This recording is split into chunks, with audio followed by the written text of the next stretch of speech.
नमस्कार, आदाब। मैं सुशील। दोस्तों, पीएम मोदी के नेतृत्व में केंद्र सरकार ने आज 9 बरस पूरे कर दिए।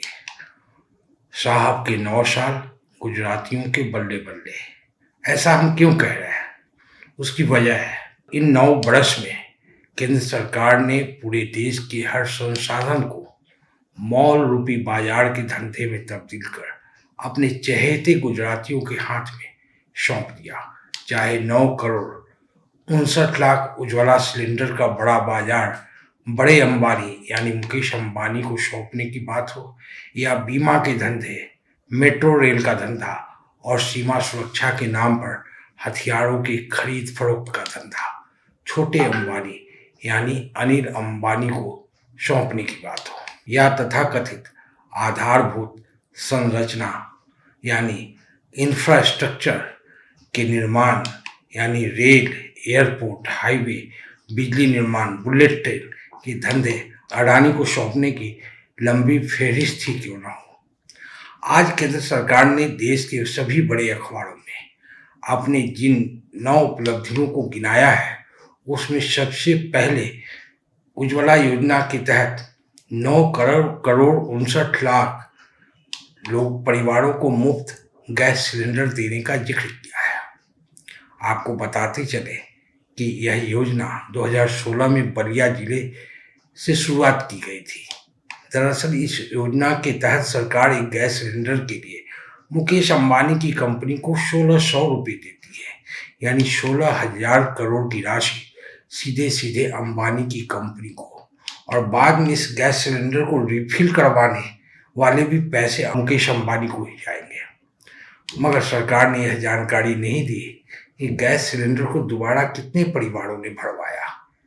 आपको बताएं कि 70% परिवारों ने यानी लगभग 7 करोड़ परिवार दोबारा गैस सिलेंडर नहीं भरवा पाए, पारंपरिक ईंधन पर लौट गए। यानी कोई लकड़ी पे खाना बना रहा है, कोई गोबर के उपले पे खाना बना रहा है, जो उनके पारंपरिक थे।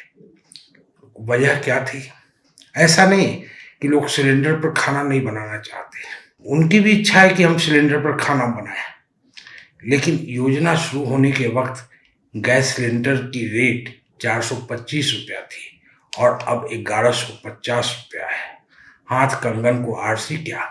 चलिए देखते हैं पीएम मोदी के आदर्श गांव बनारसपुर के जयापुर के उन लोगों से मिलते हैं जिन्हें उज्ज्वला के तहत गैस सिलेंडर दिया गया था, और वह गैस सिलेंडर अभी कहाँ है और क्यों नहीं भरवा पा रहे हैं।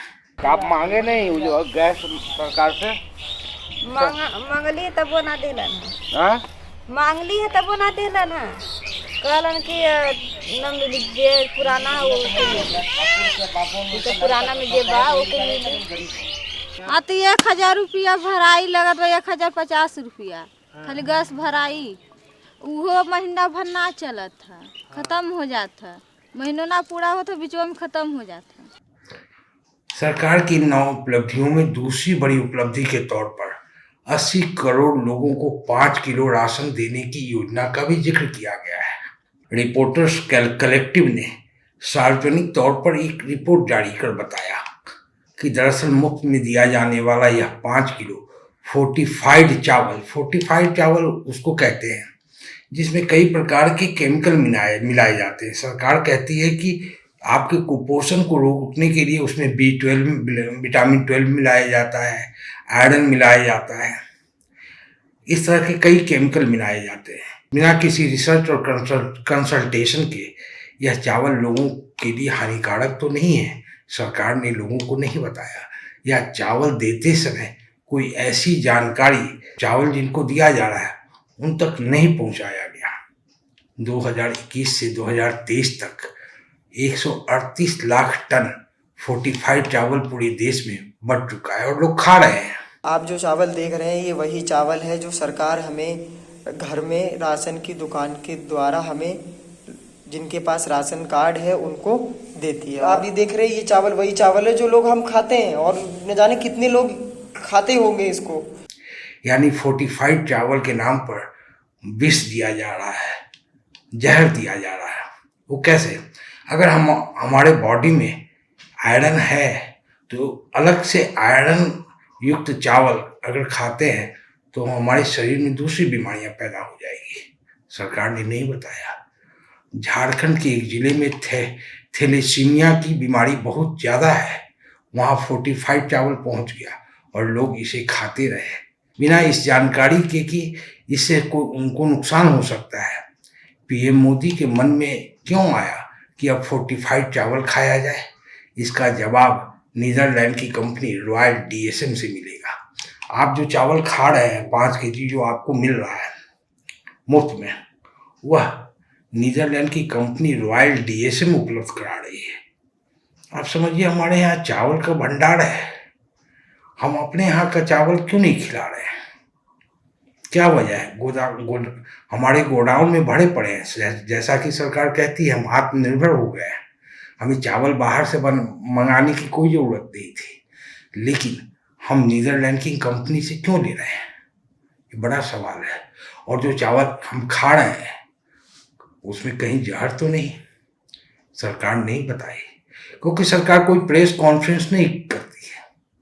सरकार से जुड़े जो लोग हैं वो गाहे बगाहे आपको बता देंगे, लेकिन आधिकारिक तौर पर ना आरटीआई करने पर आपको कोई जानकारी मिलेगी, न प्रधानमंत्री प्रेस कॉन्फ्रेंस करते। 9 साल में आप एक दफ़ा भी बताइए जहां प्रधानमंत्री ने किसी मुद्दे पर प्रेस कॉन्फ्रेंस किया हो, संसद के अंदर किसी सवाल का जवाब दिया हो।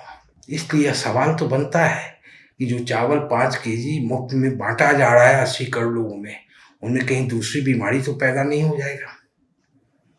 आपको मैं बताऊं कि वैक्सीन जिन लोगों ने लिया उन लोगों ने सरकार से जवाब मांगा आरटीआई करके कि अगर इस वैक्सीन से साइड इफेक्ट होता है और हमारी मौत होती है, इसका हर्जाना कौन देगा?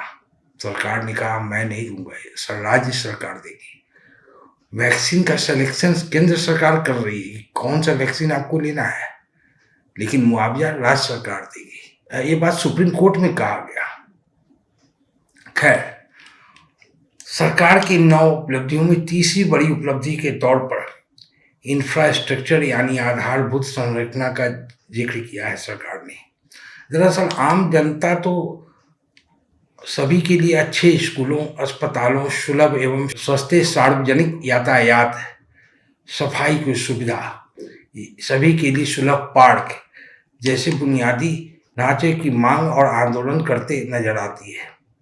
कहीं किसी जनता ने इस बात के लिए कोई भी आंदोलन किया हो कि हमें बुलेट ट्रेन दे दीजिए, या अलग से संसद बनाकर दे दीजिए, या 20,000 करोड़ का सेंट्रल विस्टा दे दीजिए, या एयरपोर्ट बना दीजिए, या हाईवे बना दीजिए? जनता ने कभी यह मांग की ही नहीं।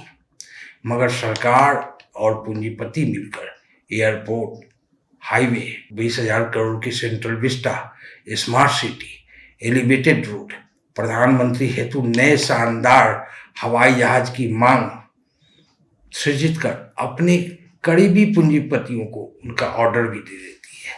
और ये पूंजीपति कौन है? अंबानी गुजरात के हैं, महाराष्ट्र में रहते हैं।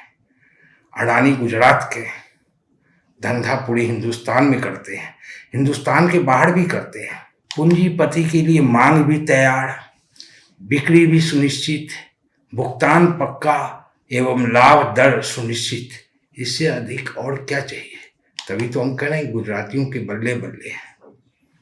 आपको मैं बताऊं, अभी जो भारत की संसद का कल उद्घाटन होना है वो भी गुजराती ने बनाया है, विमल पटेल ने काशी कॉरिडोर भी बनाया, जनता ने मांगा नहीं था। उत्तर प्रदेश में कई हाईवे, गंगा एक्सप्रेस हाईवे बन रहे हैं, अडानी साहब बना रहे हैं। उत्तर प्रदेश का इसमें कुछ भी नहीं है। मजदूर भी गुजरात से आता है। हाथ कंगन को आरसी क्या। चलते हैं आजमगढ़, जहां एयरपोर्ट के विस्तार के विरोध में खिरिया बाग आंदोलन चल रहा है। वहां महिलाएं क्यों आंदोलन कर रही हैं? गदनपुर, हिच्छनपट्टी, जमुआ, जमुआ, ई पंडिताना, पसियाना, कोयराटा, अरे वहाँ जिगिना करमनपुर, हसनपुर, कादीपुर, हरिकेश, सब जा रहा है। तो कुछ लोग दे रहे हैं क्या? नहीं भैया, केहू देतना है, कोई गांव वाला नहीं दे रहा? कोई नहीं गांव वाला दे रहा है।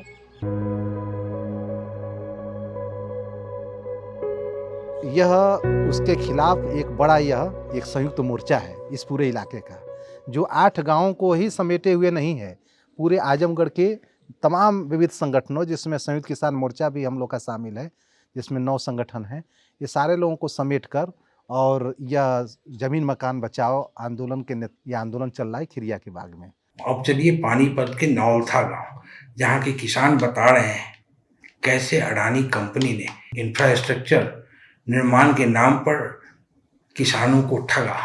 झूठ बोल के जमीन ले रखी है रेल के पुर्जों के लिए बनाने के लिए, लेकिन बाद में यहाँ बड़े स्टोरेज। इसको देखने से अंदाज़ा लगा जा सकता है कि जो कहीं ना कहीं इन लोगों ने CLU लेने का काम किया है, कहीं ना कंसीलमेंट ऑफ फैक्ट की इन्होंने बात की, सच्चाई को छुपाया है, और कहीं ना कहीं प्रोसेस के साथ इन्होंने छेड़खानी करके जंप करके हाई लिंक्स का बेनिफिट उठाते हुए गवर्नमेंट से रातों रात CLU लेने का काम किया। हम तो लॉकडाउन में शुरू हो गया, लॉकडाउन में रजिस्ट्री होगी इसकी पंचकुला से।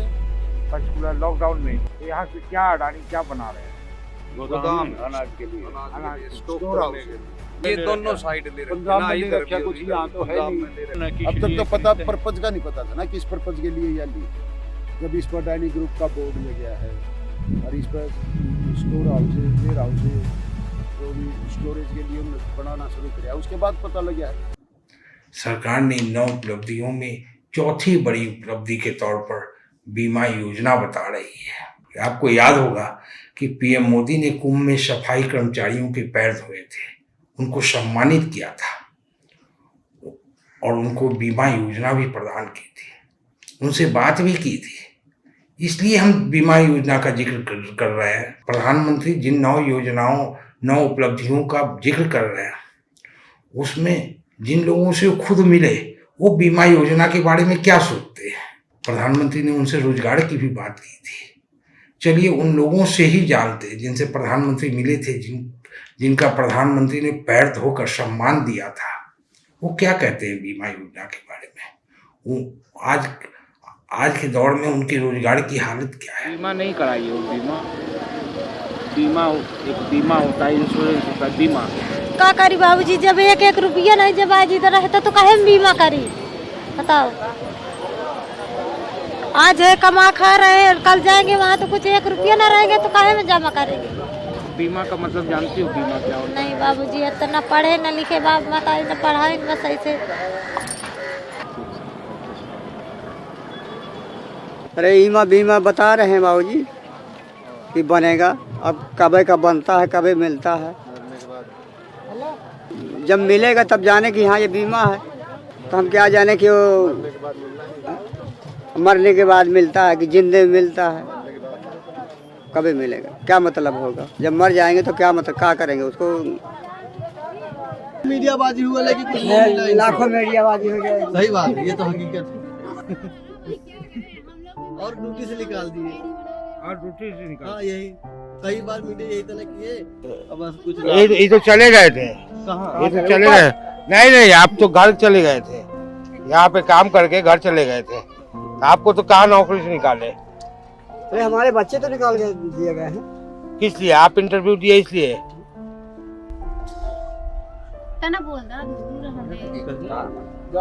जाओ काम मतलब है, बच्चे निकल गए तुम्हारा, फिर से कुल्हाड़ी ने मारो पाएंगे, कोई मतलब नहीं निकले वाला हल नहीं निकलता ना। अगर किसी चीज में हल निकले तो बोलिए। हाँ, ये भी सपोर्ट देके दिखा देंगे, अधिकारी को वीडियो निकल रहा है, कोई मतलब नहीं निकले, कोई नहीं आप समझ नहीं पाओगे, हम इतना मतलब 4-4 महीने वेतन रुक जाती है। सर बताइए, परदेसी आदमी हम क्या खाएंगे। और यहाँ राशन वाला भी नहीं हमको देता, वो भी जवाब देते, कह रहे तुम्हारा हर महीने।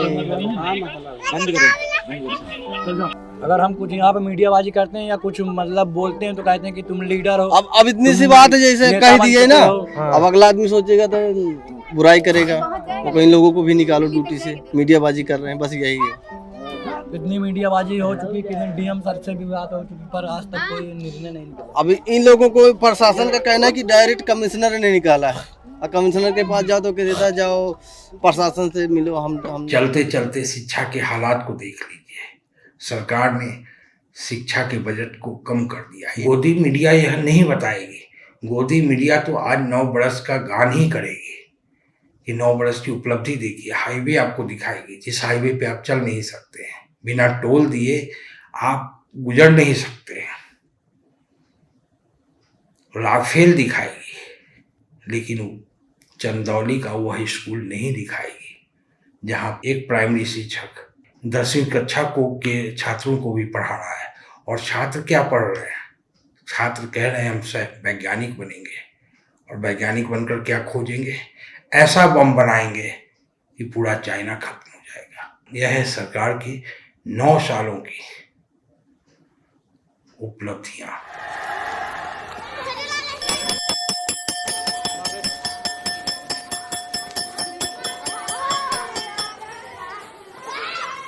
मैं चाहता हूँ कि सीमा पर जो वीर मरते हैं वो लोग कुछ काम करें, क्या पाकिस्तान को जल्दी से ख़त्म कर दें। क्या बनना चाहते हो आगे चल के? मैं वैज्ञानिक बनना चाहता हूँ। क्या करता है वैज्ञानिक? वैज्ञानिक सारी खोज करता है। तुम क्या खोजोगे? मैं ऐसा बम बनाऊंगा कि एक ही बार में चीन ख़त्म हो जाए। एक बार में चीन ख़त्म हो जाए। जिन उपलब्धियों के बारे में सरकार बता रही है वो सब उपलब्धि गुजरातियों के खाते में है। मोदी सरकार में भी अब कैबिनेट स्तर पर 28 मंत्री है। उसमें ऊपर से गिन लीजिए 5 से 6 कैबिनेट मंत्री गुजरात से आते हैं। बहुत बहुत शुक्रिया।